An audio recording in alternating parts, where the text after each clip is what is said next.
Welcome to Toy Business Unboxed, your gateway to the secrets of the toy industry. Here, Jason Shea, a toy entrepreneur and expert in the field. Every product we develop is really inspired by some of the real life experience that we have with our son.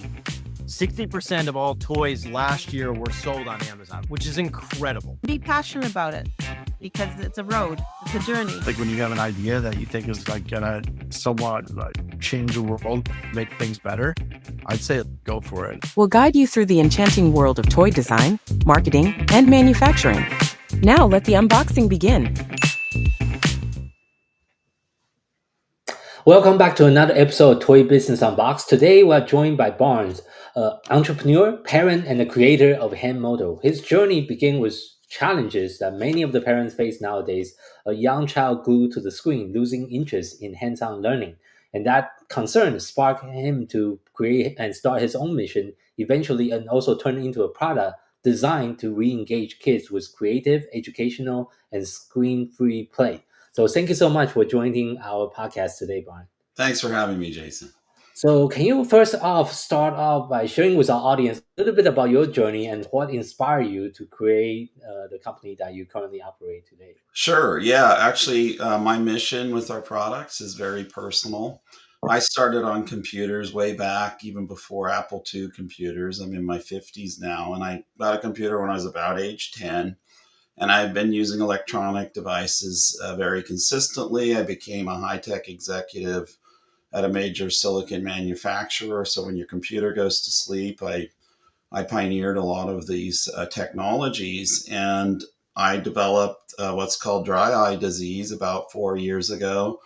That turned into major cornea disease. And it's all related to the use of electronic devices. Essentially, when you stare at electronics, your blink rates slow down. Your blink rate is what stimulates the oil glands. Once those dry out, then, it's a very painful proposition. I retired actually medically disabled, and I'm in continuous care with doctors and specialists, doing better. But along the way, my son, who's now 20, we gave him an iPad when he was age 4, and this turned into a very serious addiction. Mm-hmm. And, he's doing well in college now, but his outlet is, gaming, and he's up very late doing it.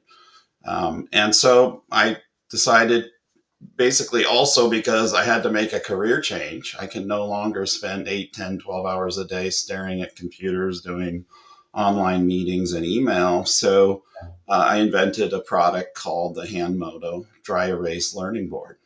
Mm-hmm.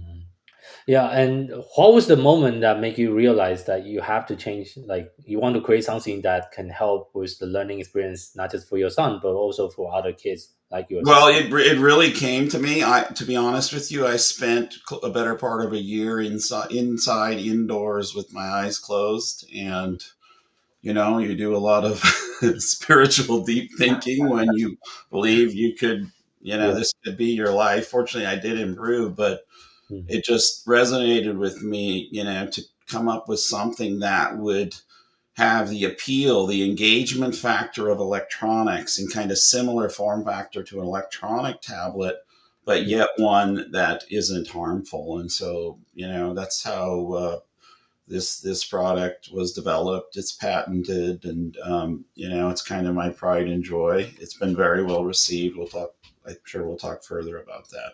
Yeah, so since we're talking about the product design itself, I think you have actually a product yourself. Yeah, so this is our flagship product. Okay. Oop, we got a little glare. Mm-hmm. It's called the HandMoto Dry Erase Learning Board. And this particular one comes with the board itself, 2 erasers. These are real felt, and 8 markers, which are all child safety tested, lab approved. So we have oversized caps to prevent swallowing, non-toxic inks, and so forth. Mm-hmm. When you open it up, you'll see everything fits inside. 4 pens fit inside. 1 eraser fits inside. Up to 6 4 pens store in the bottom. And it comes with a multitude of activity sheets. So the child simply places the exercise they want to do on top places the cover back on. It's really easy. There's finger holes to open it up. And now it's a dry erase surface. So the child can do this exercise until they master it, at which point you open it up and you put a new piece of content in there. So the mega pack that I just showed you has subjects spanning coloring, puzzles, math, and spelling. And then below that SKU, we've got individual SKUs in those 4 subjects. And then we back all of this with a large number of 30-page, what we call HandMoto activity packs that have we have the base subjects, additional content, as well as things like cursive, geography, spelling, and science and so forth, and languages like Spanish. We have Spanish to English and Spanish to Spanish activity packs as well. I see. What has been some of the feedback that you got from the parents and the teachers? Feedback has been remarkably positive. I mean, we were overflowing with good reviews. As I've started the wholesale journey quite recently, one of the metrics was everyone asked what our return rate, and we've literally had no returns across thousands of sales, which okay. is quite remarkable. Yeah. You get repeat orders, and often someone will buy, for example, the spelling HandMoto, and then they'll come back and download, some of our activity packs. I'd like to add one of our most popular activity packs is, it's going to be hard to show here, is cursive. Oh, okay, cursive. Yeah, and it's progressive. So we start with tracing lines to get your hand motor coordination. Mm-hmm. And then they trace letters and free form letters. And then we follow that same methodology into words. All right, there we go. Yeah. And then finally, sentences. And then finally, freehand. So the child is on their own to write paragraphs in cursive. Oh.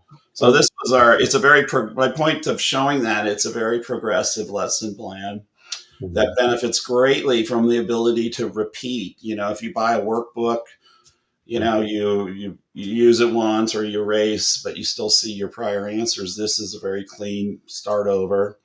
And, a key part of all this is we often hear, well, my child will need help to do that. And yes, we encourage bringing back what we call family time with this product, where you spend time with your child, which has been shown, of course, to greatly benefit children to have parents participating in a fun learning exercises.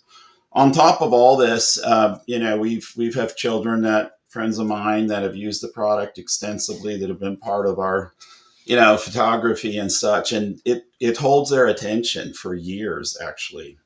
And we've been told this is their favorite toy, and they love that you can keep adding on. And what we like to say with our activity packs is HandMoto grows with your child. Okay. Is there any particular story or moment that have really stuck with you since you launched the product? Yeah. Actually, we were at the Portland Holiday Expo last year, where people come in looking for gifts, and we had a booth there. And my wife always sets up a small children's play table, and kids, it's always full, and kids playing with the product. And then we had one kid more or less played all day because his parents also had a booth. We later find out this child had quite severe ADHD, and the parents had never seen that their son that engaged with anything more than a few minutes, let alone hours. We ended up giving free product to the child. We had a second instance of ADHD as well, same sort of response from the mother.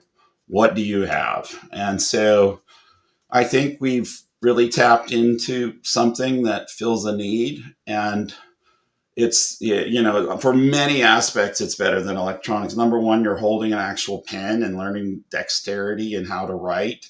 But often, most like tablet experiences for the very young children are unidirectional, meaning they're just staring and stuff is coming at them. They are not interacting. And that's the fundamental difference. In addition to not staring at electronics, which is harmful, it's a developmental process, a bidirectional process, if you will. Yeah, for sure. And I think it also, just like you mentioned, it really help kids to stay engaged without using the screen. And you mentioned about a few different subject line it also covers. So there's math, there's Spanish, what other Yeah, we subjects? actually have 16 activity packs and 16. growing. That's Yeah, so we have four base subjects: math, puzzles, coloring, and spelling. We have two 32-page activity pack add-ons for that, so you okay. just huge amount of content. Mhm. And then we have 12 additional subjects. We even have an adult memory pack, which we Oh, pride okay. ourselves when we hear feedback, we action it. So we heard, that would fill a need for, folks dealing with dementia and Alzheimer's, and we've been selling that. We've got cursive, calligraphy, spelling, geography, Spanish, as I mentioned, and the list keeps growing as especially based on feedback. For example, hey, can you have multiplication and division? We're working on that now. I We're see. going to be doing other languages, especially languages like Chinese and Japanese, where you have extra characters that you need to develop. Yes, Yeah, yes. this is a good form factor for that. And if you think about one simple example, puzzles like mazes, Mhm. right? You do it, you make a wrong turn, you can't erase very well on paper. Ours is quite simple, so you don't have to start over. You can back up a little bit and try again. Yeah. Just like you mentioned, like for other languages, for example, the Japanese kanji, which is Yeah, like a lot of the words similar to a Chinese yeah, character. That's a lot of like writing exercise involved to that's right. remember how to write it. So Yeah, yeah, and since we also teach our kids Japanese at home, that's actually that's cool. their daily. That's on my list. Yeah. To develop. Obviously, these things take time. Mm, We have some educational experts, but I'm really hands on with the content mhm. development. I found a whole other creative side to me outside of high tech with all of this. So I I see. love the product development aspects. Yeah. I see. Yeah, thank you so much for sharing. Mm. And based on your experience, what do you think are some of the biggest risks with like screen addiction? Uh, Well, I think we're headed for an epidemic. So as I developed my disease, and I got a really severe case of it. And by the way, the treatments are like torture exercises, needles around my eyes, and electrical stuff. You don't want to hear about it. mhm, But I'm very concerned. If you think about, I started at age 10, and children are starting age 3 or 4, and by age 49, 50, I was in basically eye failure. I had known many people suffering with this disease. And mhm. again, this isn't the generation that had these electronics at a very early age. In Yeah. addition to this, it's been shown, and we have numerous blogs on our website, but there's a behavioral aspect to electronics in children. Try and take it away, or try and limit you'll see extreme frustration and anger when you attempt to do that, depending on the state of addiction. There's also skeletal developmental issues where heads move forward over time because they're immersed, hunched over a computer. Those affect, that's happening while the body's developing, you can see, skeletal changes, eye conditions, of course, not just what I've experienced, but also, near-term vision loss and other effects of that. So, Yeah. um, I personally, I think, like I said, I think this is going to become an epidemic, and we need to address it head on. And whether you use my products or someone else's, I would encourage parents to take this seriously, and do your homework and decide, Mhm. you know potentially hold the line. I know a lot of families that just say no electronics until they're teenage also. Yeah, that's But something. I think there's some benefit to something, Mhm. but the electronics, the screens are very detrimental. Yeah, and that's is also going to be having some negative effect on the sleep as well, with the blue light and Well, they don't want to go to bed if they're, for the most part, the kids stay up late, mhm. gaming, and that's the thing. And COVID didn't help this because my son was in high school during COVID, and there Yeah. wasn't any other social outlet, and they're kind of connected online with friends. But Mhm. yeah, Yeah.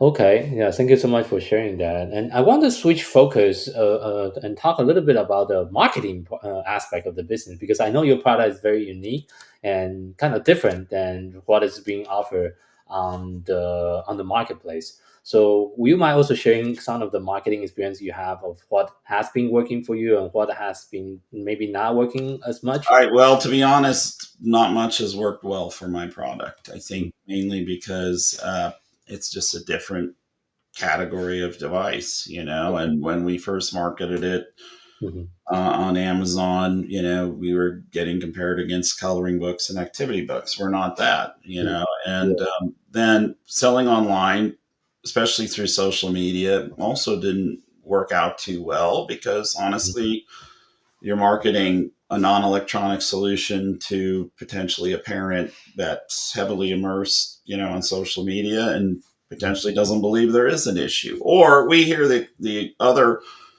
point of view is that I want my child immersed in electronics so they're better in high tech, which is a fine answer. And that's what I started doing when I had a computer, was programming. But for the most part, that's not what children are getting addicted to, right? So it's like the more passive things, the one-way things, or at most the gaming, which you could argue there's some hand-eye coordination benefits there.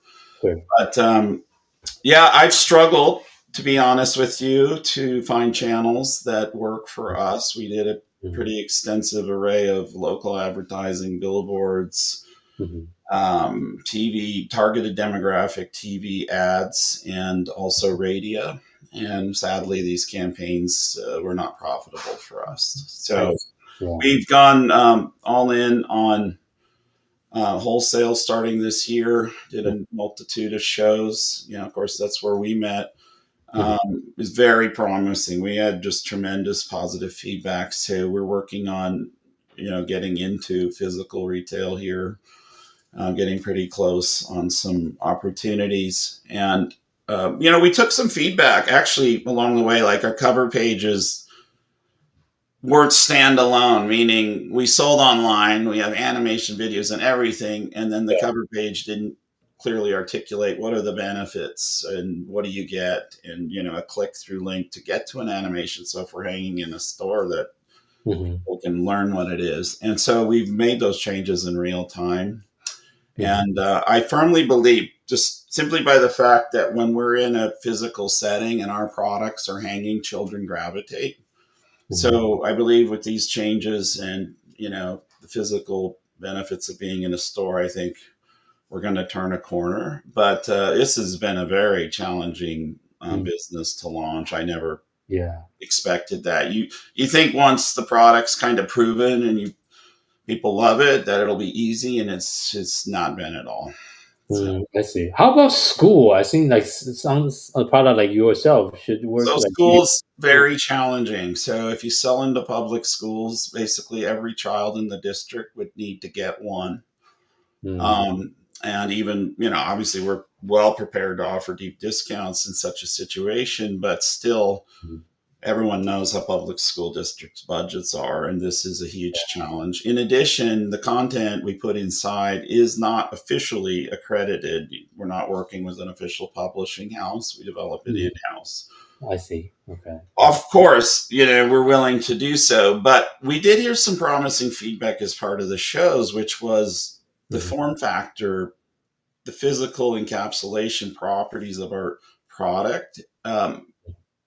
Would we be willing to sell it, without content, for a discount, or without even pens and eraser? Of course, the answer is yes. We can get the costs way down in volume.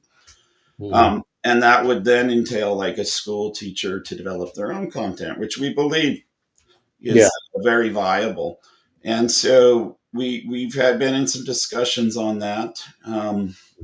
I think that's a potential possibility to cross over. We have, given to preschools where it's been in kind of a partner donation where we, sold at cost and people donated, and it was extremely well received. But same situation, the whole class had to.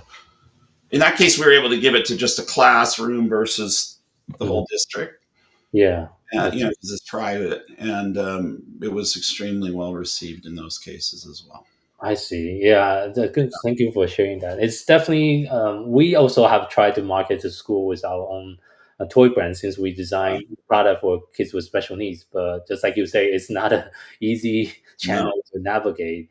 There's a lot of bureaucracy, and it depends on the school, especially here in US. Sometimes the teacher made a decision, sometimes the principal made a decision, sometimes it's like some other people sitting somewhere in the back in the office that make the purchasing decision. So it's also really hard to find out and speak to the right decision maker that's making the final purchasing decision for either for the classroom, for the school, or even for the school district. So it's definitely a different type of selling environment. But I'm glad to hear the wholesale sounds like you're getting some traction on the wholesale end as well. Yeah. So, and as you see into the future, what are some of your long-term plan for HandMoto as a brand? Well, we're always looking to augment our products. We had some discussions along the way about making a lower cost, perhaps even smaller form factor, like a 5x7, something that could even get the cost, the price to entry even lower than we currently have it. So that's something we've actually mocked up. I see. We want to definitely, just as I already mentioned, keep going with the activity content packs. We think this is, a key element to our products. We were recently refreshing all of our base products to move from 10 pages of black and white content to 15 of color. And then if you step up to Mega Pack, it's double everything, 30 pages and Okay. 4 more pens and a second eraser. So, working on our SKU stack. Okay. And then, obviously just hopefully continue to spread the word and get into some retail environments that, that we align with in our principles and our product attributes. I see. Yeah. Thank you so much for sharing that. So, as we're kind of wrapping up today's interview, if you had to share just one piece of advice with someone that's also getting started within the toys and game industry, what would that be? Oh my gosh. I could say a million things. What not to do. I don't know quite where to start it. Yeah, like I said, Mhm. as a new entrepreneur, because I worked corporate, I never did anything like this, especially this whole segment of product development.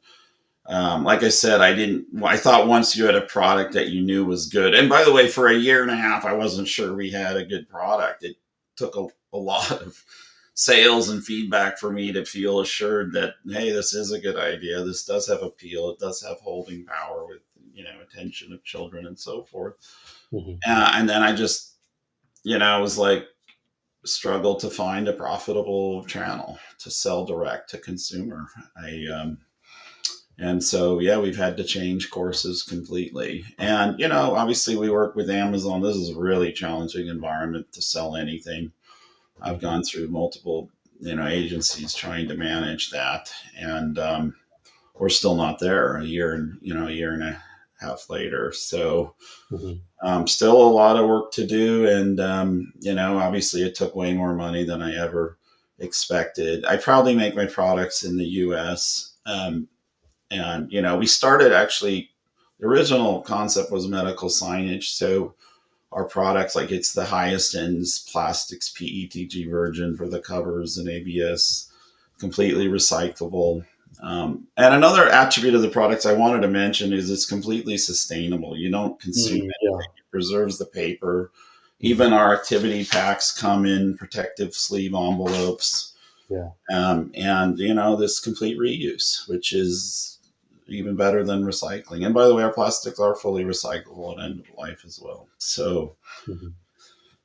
yeah, we're in a new era. We just started the wholesale journey in January, 3 shows under our belt and a couple more in the summer. So, I'm open to advice as well. For sure. Yeah.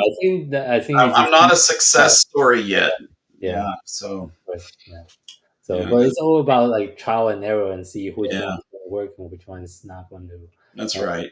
That's for right. sure. And, don't, I know one thing that we did wrong is if you have a campaign that you've given it a little time and it's not, no sales, then you got to end it. And I got into some big marketing deals which didn't have an exit clause, and that was a big mistake as well. I see. Yeah, we could see it wasn't working, and I had committed the funding, and yeah, that was a mistake. I see. Thank you for sharing that. Mhm. So, where can people find your product and company online? Well, we're on Amazon, but we'd much prefer it if you bought from our website at handmoto.com, HANDMOTO. We have the best prices there, and we ship it quickly. Of course, we have all our products and activity packs there, as well as how-to videos and animations and so forth. Extensive, blogs, articles on the subject, and it's always growing. We're always working on that to cover all the various aspects of electronic addiction and benefits of co-parent learning and so forth. I see. Yeah, thank you for sharing that. We'll make sure we include that in the show note. And Okay. thank you again for being on our podcast. Thank you, Jason. Really great talking with you. Yeah, same here. So, and thank you for our listener and for tuning in to this episode of our Toy Business Unboxed podcast. We really hope you have enjoyed the conversation and find it insightful and inspiring. If you like what you have heard, be sure to subscribe to our podcast on your favorite platform so you never miss an episode. We really appreciate your support and would love it you can leave us a review and share the podcast with your friend and colleague. For more resource tips and the latest update in the toys and game industry, visit our website at toy-launch.com. Join the conversation and connect with us on social media using hashtag ToyBusinessUnboxed. We'd love to hear your feedback and suggestions for future episodes. Until next time, keep innovating, keep creating, keep bringing joy to toys. This is Jason Shea signing off on the Toy Business Unboxed podcast. We'll see you in the next episode. Thank you so much, everyone.